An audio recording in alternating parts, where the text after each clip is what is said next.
When you say you believe in individual rights, it means you do not believe in discrimination against anyone.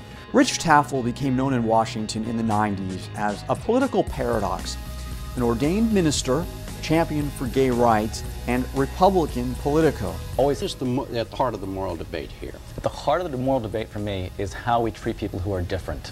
He challenged left versus right, Republican versus Democrat, secular versus spiritual, and gay versus straight battle lines.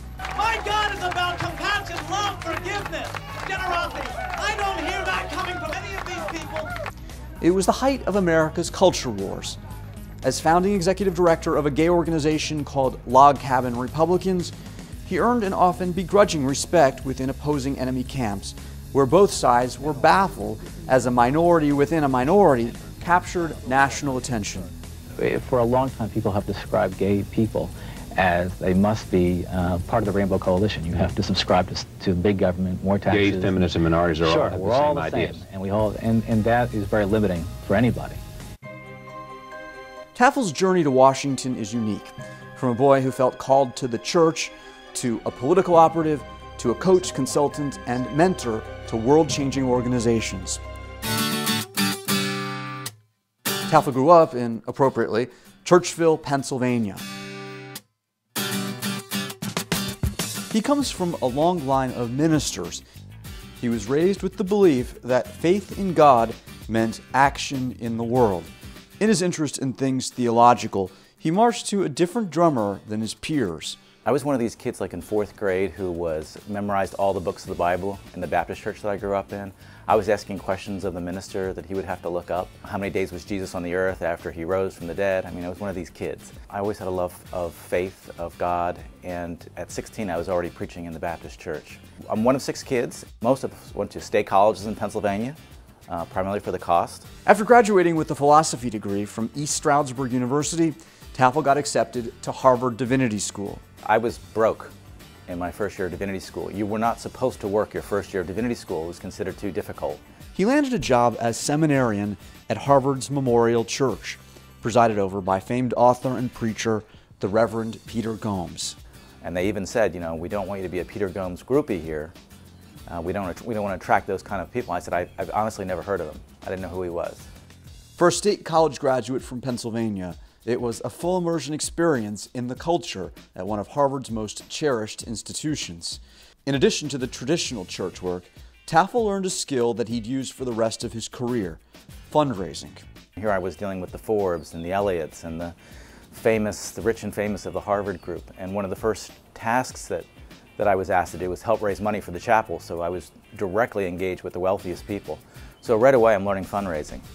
It was also at Harvard that Tafel came out as a gay man. That threw everything up in the air. I didn't know what, I knew I couldn't be a minister anymore. I didn't know what I could be. Maybe I would go into law school. I took the LSATs. I was kind of lost. I never thought of politics, ever. In fact, I remember people saying to me, you have a very political mind, and I was really offended by it. Politics to me meant manipulative, and so I wasn't interested at all. Politics found him.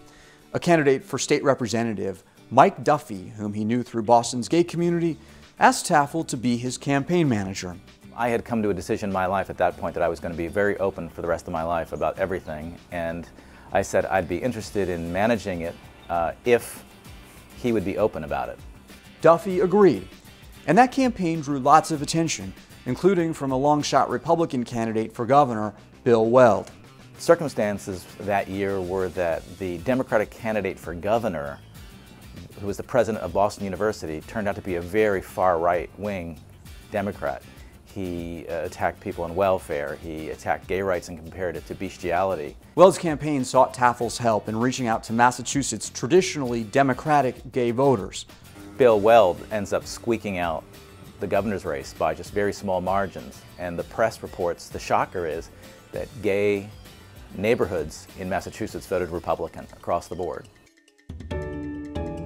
The new governor appointed Tafel head of Massachusetts' adolescent health program. I went out to the state and interviewed kids who were being served through our programs. And I instantly became an expert to the point where I even gave a speech in Washington, D.C.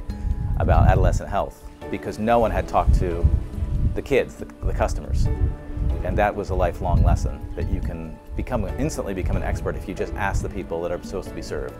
Both the Duffy campaign and Governor Weld's success led Tafel to gain national attention among gay Republicans around the country. As George H. Bush was running for president, Tyler Frams, a campaign staffer, turned to Tafel for help. The campaign found out he was gay. He wanted Tafel by his side as he filed a discrimination suit against the Bush Quayle campaign. Upon arriving at National Airport to meet Tyler, Tafel got a surprising call. Nightline had booked Tyler to tell his story that night, and he wanted Tafel to join him on the show, an invitation that launched a movement. We're on Nightline, they're asking him questions about the campaign, and in the middle of the interview with him, live television, Nightline was live, he just basically passed out. Percentage in the overall campaign.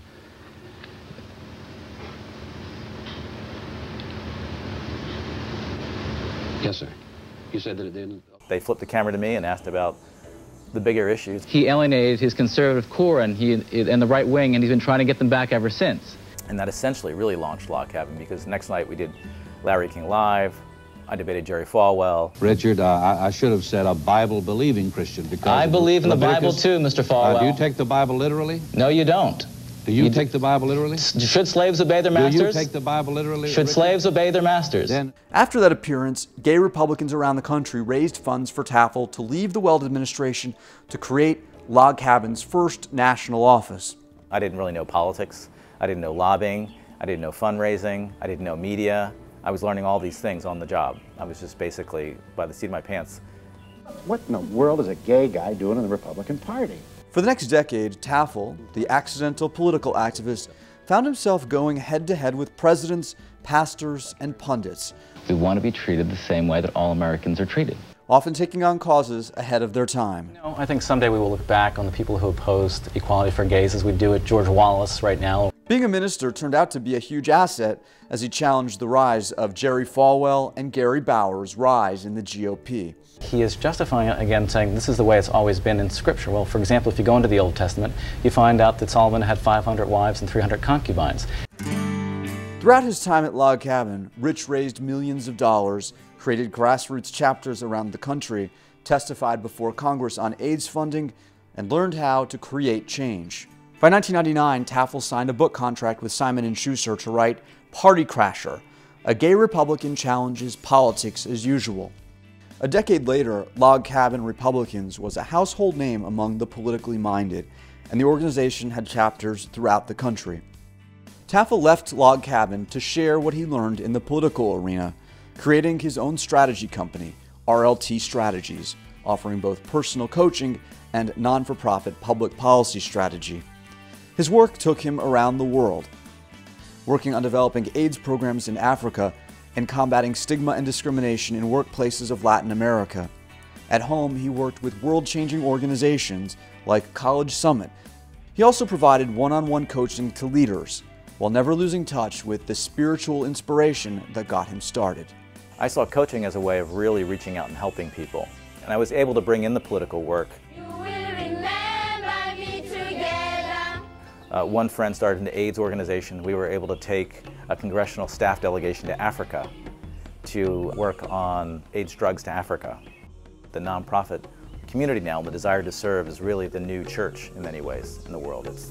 It is an expression of faith and of God, of doing instead of talking about it. Today, Rich continues to run against the political norm at a time when politics has a strong ick factor and partisanship rage is the norm. He's launched a new organization called Public Squared, arguing that social change can't happen without engaging the political arena, and that engagement needs to be sophisticated and bipartisan. If you're interested in your cause, you're going to have to create a bipartisan strategy, period. Same true of Republicans who say they won't work with Democrats. And so what I try to say to people, it just is. One reason my work is successful is I don't turn over the apple cart, I just move the apples all over the cart like this, and I respect the cart. The problem was there was no formal training for a social change organization to learn what he had learned in his years at Log Cabin, how Washington really works. He sought a way to help nonprofits enter the public square. Engaging in government changes the marketplace. It changes the rules, which really helps your people who do not have a voice And my mission has always been being a voice for the voiceless. That's what's guided me my whole life. So I was basically saying, you need to be a voice for the voiceless in the political arena because you have privilege, because you are sophisticated, you are well off, you speak the language, you can put on a suit. I had a number of clients that I realized there needs to be a full-fledged training that I hadn't seen anywhere. Not academic, it's real world. It has to have the network. It has to have media. Public Squared's mission, helping social change leaders do more good by becoming more powerful and changing the system in a big way. And there's a real bias against power today. People look at power as a negative word. I don't. My attitude is the powerless in the world don't need any more powerless friends. They've got plenty of powerless friends. They don't want somebody to hold their hand. They want someone who says, here, I'm going to navigate this for you. Here's where we're going to get the money. Here's how we change the rules. Here's how I'm going to help you. So I have a network of very powerful people and very good people. And one of the gifts I can give a nonprofit is access to that network. This gives me a chance to work with all different people of all different faiths, and we're all bound together by wanting to do good.